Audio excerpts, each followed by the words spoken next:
Vegetable fried rice बनवण्यासाठी सर्वप्रथम 2 मोठे चमचे तेल गरम करत ठेवावं.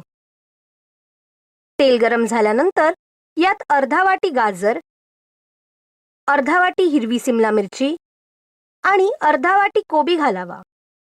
आता या सगळ्या भाज्या साधारण 5 मिनिटं अशाच परतवत राहाव्यात.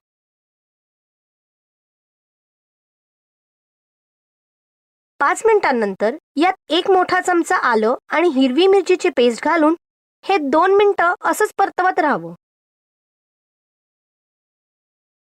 आता यामध्ये 2 छोटे चमचे सोया सॉस, 2 छोटे चमचे व्हिनेगर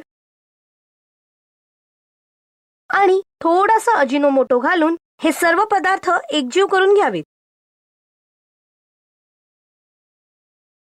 आता यात 1 वाटी पाणी, 3 वाट्या अर्धवट शिजलेले तांदूळ आणि चवीनुसार मीठ घालून हे सर्व पदार्थ हळूवार रीतीने ढवळून घ्यावेत.